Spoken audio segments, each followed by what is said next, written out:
Angina xəstələr arasında ən geniş yayılmış infeksion xəstəliklərdən biridir. Bizə də müraciətlərin böyük bir hissəsi məhz bu problemlə olur. İki forması vardır: kəskin və xronik forma. Evdə natamam müalicələrin nəticəsində ya kəskin angina ağırlaşır, ya da ki, xronik formaya keçir. Kəskin formada olan müalicələr əgər bizim tərəfimizdən tamamlanırsa, bu zaman pasient öz normal vəziyyətinə geri qayıdır.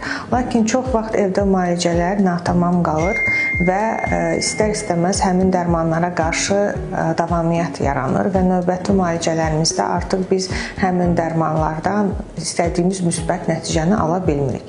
Belə ki, kəskin angina ağırlaşır və paratonzillər absesə səbəb ola bilir və bu çox ciddi bir problemdir.